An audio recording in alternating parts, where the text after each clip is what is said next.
नमस्कार, आप देख रहे हैं डीए न्यूज प्लस का खास कार्यक्रम चर्चा है और चर्चा लेकर हाजिर हूं मैं शकील साजिद। हर साल 5 जून को आज के दिन विश्व पर्यावरण दिवस मनाते हैं। बढ़ते प्रदूषण, जलवायु परिवर्तन और घटते प्राकृतिक संसाधनों के बीच पर्यावरण संरक्षण की जरूरत कहीं अधिक है। इसका उद्देश्य लोगों को पर्यावरण संरक्षण के प्रति जागरूक करना, प्रकृति की जिम्मेदारियों का एहसास कराना है। बढ़ते प्रदूषण, वनों की कटाई और प्लास्टिक कचरे ने धरती के अस्तित्व पर गंभीर खतरा पैदा किया है। संयुक्त राष्ट्र की पहल पर शुरू किया गया यह दिवस आज दुनिया के 150 से अधिक देशों में मनाते हैं। इस अवसर पर जगह जगह पौधारोपण अभियान, स्वच्छता कार्यक्रम और पर्यावरण जागरूकता रैलियों का आयोजन होता है। यदि समय रहते पर्यावरण संरक्षण के लिए ठोस कदम नहीं उठाए गए तो आने वाली पीढ़ियों को गंभीर जल संकट, प्राकृतिक आपदाओं और जलवायु परिवर्तन के दुष्प्रभाव का सामना करना पड़ेगा। पर्यावरण बचाना केवल सरकार की जिम्मेदारी नहीं, हर नागरिक का कर्तव्य है। हम एक पेड़ लगाएं, प्लास्टिक का कम उपयोग करें और जल का संरक्षण करें तो पर्यावरण को सुरक्षित रखने में बड़ी भूमिका निभा सकते हैं। छोटे छोटे प्रयास भी बड़ा बदलाव ला सकते हैं। बिजली की बचत, वर्षा की जल संचयन, प्लास्टिक का कम उपयोग और अधिक से अधिक पेड़ लगाना विश्व पर्यावरण दिवस का सबसे बड़ा संदेश है। प्रकृति केवल हमारी ज़रूरतों को पूरा करने का साधन नहीं बल्कि जीवन का आधार है। तो आइए विश्व पर्यावरण दिवस पर हम सभी संकल्प लें कि आने वाली पीढ़ियों के लिए एक स्वच्छ, हरित और सुरक्षित भविष्य बनाएंगे। छत्तीसगढ़ के में मानसून की दस्तक ज़्यादा दूर नहीं है, ऐसा बता रहा है विभाग।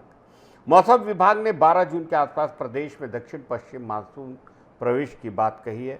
अगले 5 दिनों तक प्रदेश के कई हिस्सों में आंधी, बारिश, तेज हवाओं का दौर जारी रहेगा। दक्षिण पश्चिम मानसून केरल पहुंच चुका है, नज़र छत्तीसगढ़ पर है। मौसम विभाग के मुताबिक 12 जून के आसपास मानसून बस्तर के रास्ते प्रदेश में प्रवेश करेगा। इस बार भी बस्तर संभाग मानसून की पहली दस्तक का गवाह बनेगा। फिलहाल प्रदेश में स्थानीय मौसम प्रणालियों का असर देखने को मिल रहा है। मध्य उत्तर प्रदेश, बिहार और दक्षिणी तेलंगाना के ऊपर बने चक्रवातीय परिसंचरण के कारण मौसम का मिजाज बदला है। कई जिलों में बादल हैं और कहीं कहीं हल्की बारिश दर्ज की गई है। अगले 5 दिनों तक गरज, चमक, वज्रपात और 50 से 60 किलोमीटर प्रति घंटे की रफ्तार से तेज हवाएं चलने की संभावना है। प्रदेश के कई हिस्सों में हल्की से मध्यम बारिश हो जाएगी। पिछले 24 घंटों के दौरान छोटे डोंगर, मैनपाट, अंबिकापुर और पेंड्रा रोड समेत कुछ इलाकों में हल्की बारिश हुई है। वहीं रायपुर, राजनांदगांव प्रदेश के सबसे गर्म शहर रहे हैं, जहां 42 डिग्री सेल्सियस से ज़्यादा तापमान दर्ज किया गया है। वर्ष 2024 में मानसून 8 जून को जगदल पहुंचा था, जबकि 23 जून को इसकी एंट्री हुई थी। इस बार 12 जून के आसपास मानसून के पहुंचने की उम्मीद है। मौसम विभाग का कहना है कि किसानों और आम लोगों को आगे दिनों में मौसम संबंधी अलर्ट पर नज़र बनाए रखनी होगी। छत्तीसगढ़ में मौसम लगातार करवट बदल रहा है। मानसून की आहट सुनाई दे रही है। अब उम्मीद करते हैं कि 12 जून पर मानसून प्रदेश में दस्तक दे।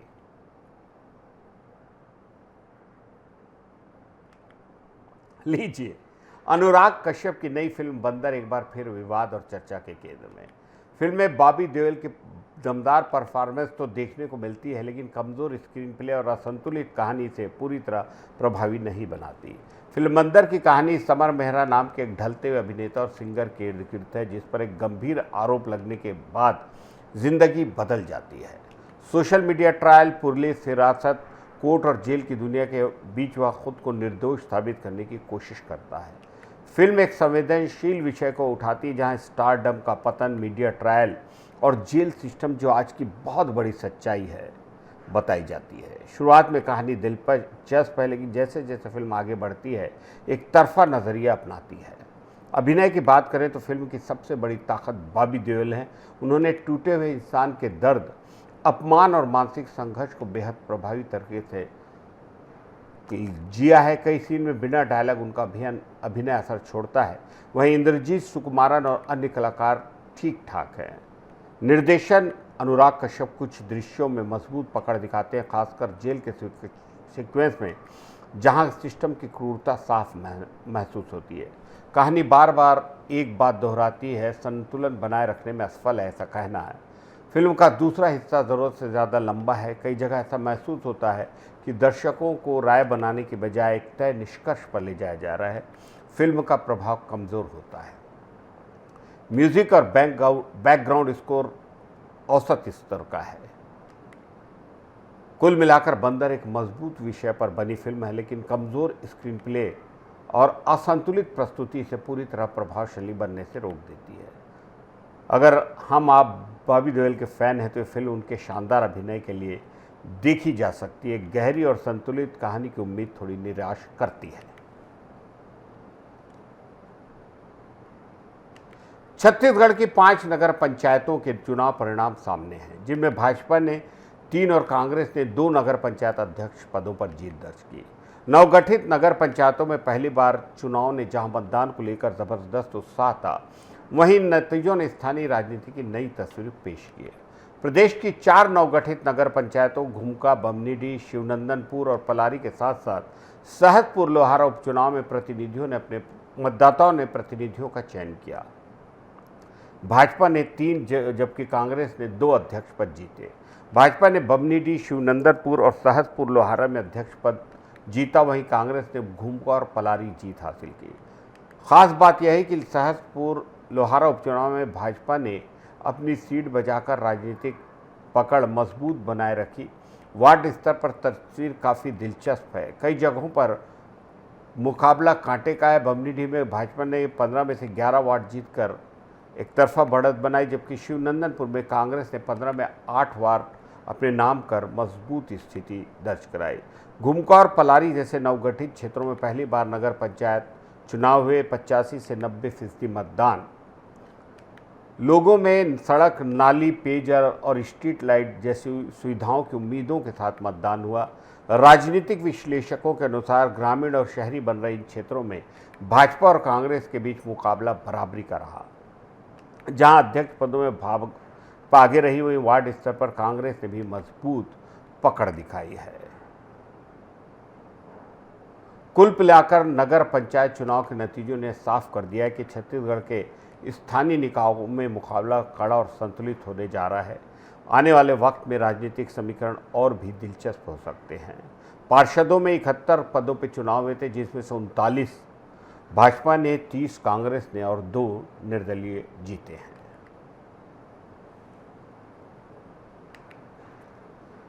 हिंदी सिनेमा जगत से एक बेहद दुखद खबर सामने आई है। दिग्गज फिल्म निर्माता और केंद्रीय फिल्म प्रमाणन बोर्ड के भूतपूर्व अध्यक्ष पहलाज निहलानी का 76 वर्ष की आयु में कल 4 जून 2026 को निधन हो गया। मुंबई में अंतिम सांसें ली। बॉलीवुड को कई सुपरहिट फिल्म देने वाले पहलाज निहलानी के निधन से फिल्म इंडस्ट्री में शोक की लहर दौड़ गई। हिंदी फिल्म इंडस्ट्री के जाने माने निर्माता और पूर्व सेंसर बोर्ड अध्यक्ष पहलाज निहलानी अब हमारे बीच नहीं रहे। 76 साल की उम्र में उन्होंने मुंबई के बांद्रा स्थित आवास में अंतिम सांस ली। लंबे समय से लीवर सिरोसिस जैसी गंभीर बीमारी से जूझ रहे थे पहलाज निहलानी ने बॉलीवुड को कई यादगार और सुपरहिट फिल्में दी। 90 के दशक में आई आंखें, शोला और शबनम, इल्ज़ाम और कई अन्य फिल्मों के जरिए उन्होंने दर्शकों के दिलों में खास जगह बनाई। फिल्म निर्माण के क्षेत्र में उनका योगदान हमेशा याद किया जाएगा। कहा जाता है कि अभिनेता गोविंदा को बॉलीवुड में पहचान दिलाने में पहलाज निहलानी की अहम भूमिका रही। उनके बैनर तले बनी फिल्मों ने बॉक्स ऑफिस पर सफलता के नए रिकॉर्ड बनाए। फिल्म निर्माण के अलावा पहलाज निहलानी 2015 से 17 तक CBFC के अध्यक्ष रहे। अपने कार्यकाल के दौरान फिल्मों में कड़ी सेंसरशिप और कई विवादित फैसलों को लेकर वे लगातार चर्चा में रहे। उनके निधन के बाद मुंबई के सांता क्रूज शमशान घाट में अंतिम संस्कार किया गया। इस दौरान बॉलीवुड की कई बड़ी हस्तियां उन्हें अंतिम विदाई देने पहुंची। अभिनेता गोविंदा, फिल्म निर्माता बोनी कपूर, निर्देशक डेविड धवन, अभिनेता शत्रुघ्न सिन्हा, फरहान अख्तर, गोविंद नामदेव, सैफ अली खान जैसे बहुत बड़े बड़े लोगों ने उसे श्रद्धांजलि अर्पित की। पहलाज निहलानी के निधन के साथ ही भारतीय सिनेमा ने एक ऐसा फिल्मकार खो दिया जिसने न सिर्फ कई सफल फिल्मों का निर्माण किया, बल्कि फिल्म उद्योग में अलग पहचान बनाई। प्रहलाद निहलानी के निधन से बॉलीवुड ने अपना एक बेहद महत्वपूर्ण निर्माणकर्ता अध्याय खो दिया है। डीएन न्यूज़ प्लस की ओर से प्रहलाद निहलानी को एमडी अरुण भद्रा और पूरे परिवार की ओर से बहुत विनम्र श्रद्धांजलि। हमारे नींव के पत्थर थे। मैं और मुझ जैसे कई ऐसे कलाकार जो गरीबी के दौर से ऊपर आए, उसमें आपका सहयोग रहा और देश में कम से कम 1 दर्जन ऐसे कलाकार रहे होंगे कि आदरणीय प्रहलाद निहलानी जो है, आप सहयोग और साथ साथ में जैसे ज़मीन से आसमान पे पहुंचाने का जो एक चंद्रमा का कार्य होता है, वो ऊपर वाले ने दिया। और वो मैं बहुत संपूर्ण सिंधी समाज का और आदरणीय प्रहलाद जी का हम लोग प्रणाम करते हैं, प्रार्थना करते हैं कि ईश्वर आपकी आत्मा पे शांति प्रदान करे।